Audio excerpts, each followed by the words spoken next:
Good morning, everyone. It's Wednesday. It's April 1st. Happy April Fool's Day, 2020. And every Wednesday morning here at Nowhere Village, I give a slightly longer talk. This one should be about 20 minutes or so, I think. And I want to talk today about some of the themes that have been brought up in the prompts already this week, which I offered up on Monday morning, and I'll offer again today along with the playback of this video. So working with the themes of the prompts and the themes that we've been working with in our guided meditations this week. This is the first week back also for my university students. We took an extra long break, and all of the higher education centers that I know are all going on to online learning. And so I've been setting all them up and getting them started. And as I've been working with the themes of Nowhere Village this week, I've realized that they're really similar to what I'm working with those guys, which is, in a sense, really getting back to the basics, really getting back to the most simple and grounding aspects of these practices and how we approach them. Working with this theme of coming home, and just as these students just, had the weirdest spring break of all time, and we're now trying to create a kind of new normal for them in a very different reality. We're all going through something like that, I think. And so, so this talk is really an offering of kind of coming back to the ground, the ground of our practice. One of my teachers often uses the phrase, the ground of being, source of being, like where it all comes from, and how these practices want to return us to that source over and over again. And so in meditation this week, we're back to the breath, the source of life, the breath, which we're really aware of how deeply precious each breath is right now. We're all deeply aware that at any moment we could become short of breath, and what the gift is of being able to breathe.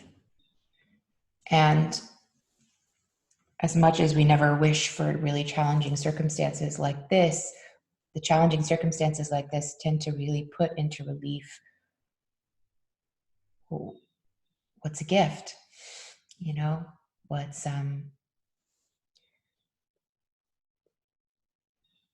with fear, with that sense of fear that we could lose something, we realize how precious it is.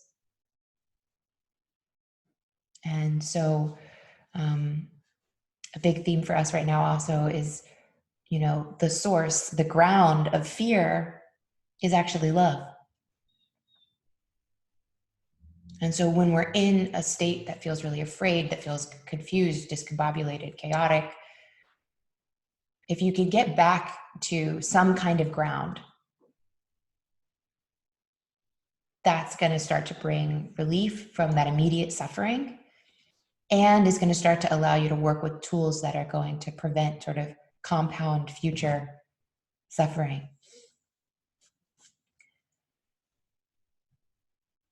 And so what I'm going to talk about today, some of you have heard some of this before, I think, but it's a really beautiful reminder from an ancient text. We're going to go to the Yoga Sutras a little bit now, from an ancient text that I love to teach from, about what that means to return to the ground of being, and how we can all do that together through these practices.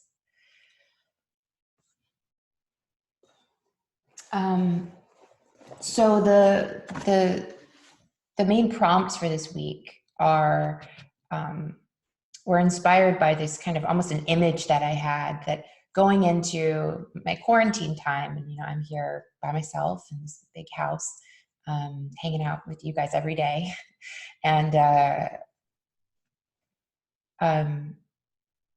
had this almost image of like coming into this period of time, coming into this experience. It was like I was being asked to leave behind, right? Leave outside of my door, leave outside of this experience, everything that that isn't mine, that isn't really mine. Maybe it used to be mine, but it isn't anymore. Maybe I thought that I needed to deal with it, but somebody else could deal with it. There's so many aspects of my life that I used to be running around doing that now I just don't have to do anymore. It's not my responsibility. And what I found is, it reminds me a lot of meditation retreat. This is how I've been basically framing this for myself. I'm on a meditation retreat where I get to kind of pop out and hang out with people who aren't directly inside the space with me. But when you go on a meditation retreat, you tend to leave behind some stuff that maybe you're kind of like, I kind of wish I had that, right? I'm not supposed to bring in my media. I'm supposed to shut off my phone. Right? It's like, there's a bunch of stuff that I'm not supposed to do that maybe I'll feel a little attracted to, a little attached. And then there's stuff that we are going to do that we have to like kind of be with our stuff, like sit with ourselves without as many of the distractions. And both of these things are challenging.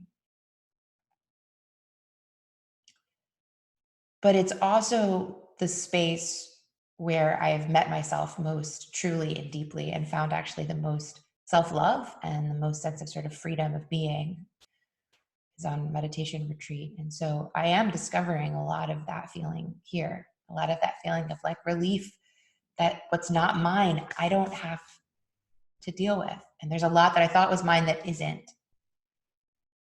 And so that's one of the things for you to be contemplating this week as well. What's yours? What could you leave behind? Right? And then what does that free you up to be or to spend time with? For me personally, I've realized that the Nowhere Village project, there are some aspects of this that I was really trying to make happen that really aren't for me to do. And so I've been in touch with some friends and colleagues and collaborators about, I have ideas for things that need to happen right now that just aren't for me to actually execute. And so kind of being able to be part of a bigger conversation without having to take responsibility for every little project that pops into my mind. And as I do this, as I take responsibility for less stuff, right? As I find myself way less busy and running around, I find that the energy that I can give to what I really care about and to what I really want to do, it's just there. It's just present. I don't always have that experience. Sometimes I'm like, I need like another cup of coffee to get through this task. I need, and lately I've been finding that if I'm attending to what I really need to be attending to, the energy is just present. Okay, so here's the little teaching from the Yoga Sutras today. So the Yoga Sutras is an ancient text, supposedly written by a fellow named Patanjali, though a lot of these ancient texts coming out of oral traditions, authorship is like a different thing. These are teachings that were really being passed around and passed down. And Patanjali, the historical figure, there's also a mythic figure. Anyway, Patanjali, whoever he was or she was, made really kind of put down this oral tradition into writing. And that's why we know Patanjali's name, but we don't know the names of all the other countless teachers throughout time whose wisdom really ended up in this little text. It's a really practical manual for your meditation practice and for all practice. And so I'm going to talk a little bit about what it says about practice right at the beginning of the book. So that as we return to sort of the basics of what we're doing here and getting really clear about how to return to the ground of what we're doing here, Patanjali has some wise things to say. So some of you have heard this many times, but at the beginning of the Yoga Sutras, yoga is defined, and really the meditative state is defined as the experience of being without the chitta vritti that I mentioned in the meditation, without these thoughts that tend to spin us around and create sort of this whole alternate reality. When those get quiet, we find ourselves actually in reality. We find ourselves actually in the now, in the here, in our bodies, in our experience directly. And most of the time it's almost like the chitta vritti create a kind of interference, and they seem to be more real than the breath, than the sounds of the birds, right? Than the feeling inside your heart. These stories seem to be more real, but the stories are actually, the chitta vritti are actually just, they're responding, right, to the real, to the here and the now. But somehow we, instead of coming back to the ground of being, right, instead of coming back to the reality itself, we get pretty stuck in these stories, thoughts, ideas about reality.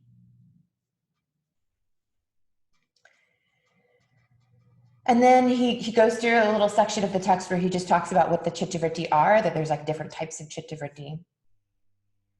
Some of them don't seem so bad, right? And thinking isn't necessarily bad, right? But we want to be able to achieve this state of direct experience with reality itself. And he tells us right at the beginning, after he tells us that the meditative state is when the chitta vritti quiet down, he tells us that when that happens, we remember who we are. He says we stand in our own true nature. There's like resoluteness in the word that he uses in Sanskrit, a sturdiness. Tara drashtu svarve vastanam. It's like to stand in, to be rooted in your true nature. And he also says here that our true nature is going to seem like a witness, drashtu, a seer, one that is observing. And then he says that all other times we think that we're the thoughts, we think we're the chitta vritti, we think we're the stories. We don't realize that we're the one who's witnessing and observing the stories, the one who is aware of the stories, as well as the feeling in the heart, the sound of the birds, the experience of breath. So we start to believe that we are separate from life. This is what's happening. And yoga and meditation and all these things, all these practices are meant to bring us back home. So he goes through, talks about the different chitta vritti, and then he tells us that you're going to need to do two things. There's two things that go together. If you want to return to your true nature and be able to be become the witness again of life and the experiencer of life. The words in Sanskrit are abhyasa and vairagya, and they basically mean practice and acceptance. Acceptance, non-attachment, letting go, that's vairagya. Practice or ritual, healthy ritual or routine, that's abhyasa. And he tells us that when he talks about what abhyasa is, and that's practice, and that's what we're doing together. That's, I'm trying to show up here I am showing up here every Monday through Friday at 7:30 a.m. and 4:30 p.m. I'm still trying to get down exactly how the format works for every day, but the point is we show up, right? and that this is the most important thing at first, is really creating a rhythm for ourselves and a routine. So when he talks about how to do, so a lot of what I teach and a lot of what I offer is just practice space and how to do practices, all kinds of practices, really, because all of this wisdom applies, whether you're learning how to do ceramics for the first time, or you're learning a martial art, or you're learning how to meditate. All of Patanjali's wisdom applies if it's a practice, you know? So the words that the word that he uses when he describes what a practice is, I think is really beautiful. He uses the word shtitao, which actually has a similar root as the word that he used in the beginning, the vastanam. It has a similar root in there, and it means like being steady. It also has a similar root to, if anyone knows later in this book, stira sukham asanam, steadiness of our pose. And so a practice wants to be this kind of like steady, regular thing that gets established, so that we don't have to kind of fight that. We don't have to be dragging ourselves back to it all the time. And then, and this is a part of the book or a sutra that I fell in love with years ago, and I keep really close. And he tells us, and he uses all imagery that has to do with sort of farming and cultivation and earth and groundedness, right? So again, you've got this theme, this kind of literary theme that he's working with here. But he tells us that we need 3 ingredients for our practice to be, for our practice to work, to achieve what we came here to achieve. And in the way that he describes it, he uses the word asevataha, which is kind of means like cultivated or attended to, but it also has the word seva in it, and seva means service. So he's saying that if you want your practice to work, you have to serve it. You have to show up and cultivate it the way that you have to show up to the field regularly and tend to the plants, right? If you want them to grow. But it also implies, just like in farming, right, that you're not doing the work alone. That Mother Nature is with us, that there is something deeper going on, and you need to attend to it, and you need to be regular, and you need to recognize that on the sunny days you need to be there, and on the rainy days you need to be there, but that there is something bigger at work that you're just attending to. And then he uses uses this phrase that means like your practice wants to have a very established, firm ground. Okay, and here's the 3 ingredients that we need. And this is the main teaching. 3 ingredients. Dirghakala, which means over a long period of time. In other words, patience. You need patience. You need to be able to undergo the experiment for more than 10 minutes or a week. And hey, we've got probably a handful of weeks ahead of us where our lives are going to be a little simpler, right? So we've got this Dirghakala to use for our practice. And I'm going to be, in the coming couple of weeks, kind of helping everyone get oriented so that we kind of can look at this chunk of time coming up and chart a little course for our practices and make some goals for at the end of this. I'll be teaching that in the next week or 2.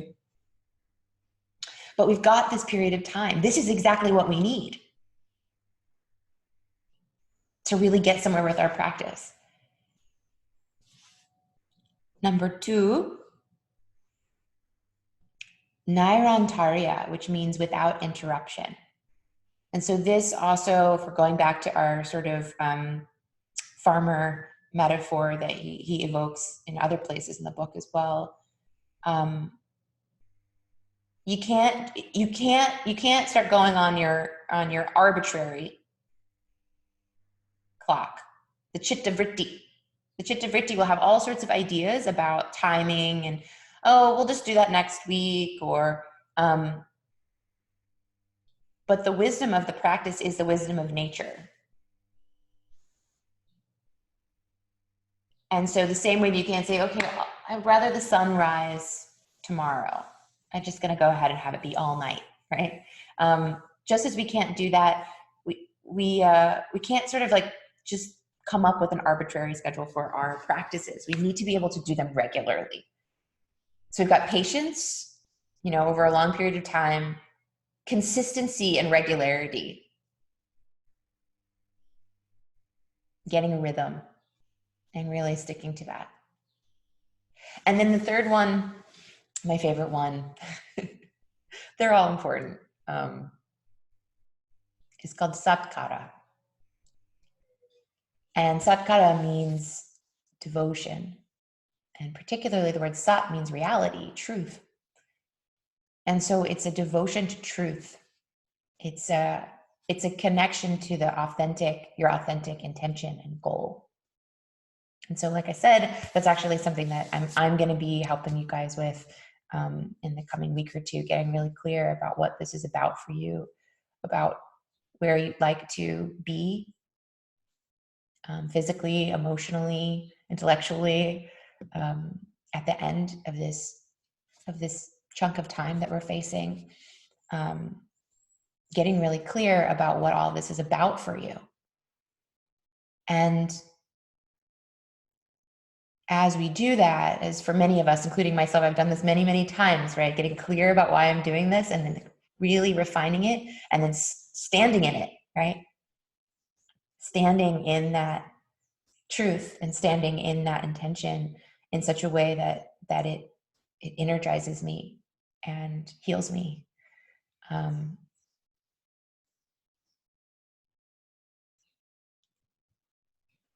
Yeah. So I am doing my best here in the way that I'm creating Nowhere Village for this, to support us through this next chunk of time. Like I said before, creating these regular times for us to show up. I'm gonna help us kind of like draw the arc of this next month or so together and kind of figure out what our journey is about in these coming weeks. I'm going to be here showing up really, really regularly, like the clock for you. And I'm going to be helping you through the prompts and through the meditations and through all the work that we do together here as a community to help you get back in touch with what really matters, what's really true for you. This situation has asked for us to let go of a lot. And just like the exhale is a gift, the letting go can be a great, great gift.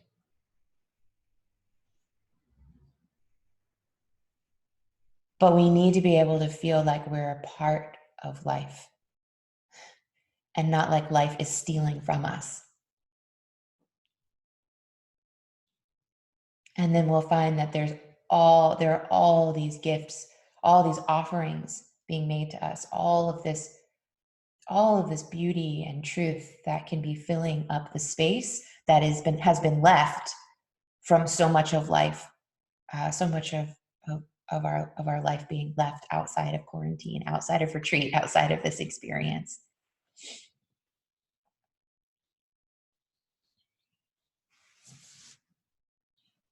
Okay. So that is our talk for today. And I'm going to open it up in a moment for people to talk, to ask questions, or to share something. But just one, the last thing that I'm going to ask, and I'll be asking this again in the coming weeks, but is for you to be in touch with me and to give me direct feedback about what's working and what isn't. This is a grand experiment. You know, several of us were meditating regularly throughout the week before all this happened, but this new, bigger, you know, expanded schedule, it's new. I'm trying to come up with a sort of arc of each week that is a little bit new, and it's the first time we've had so many people in the site, and I just want to make sure that, yeah, I want you guys to know that this is a collaboration for sure, and that I'm doing the best I can from this end. But the more kind of input that I get from you guys, yeah, the more that I know about what's working and isn't. So my goal here is to really provide a truly supportive space for all of you to thrive through this challenging time, and to actually on the other side of this find yourself feeling healthier, wiser, more yourself than you were before.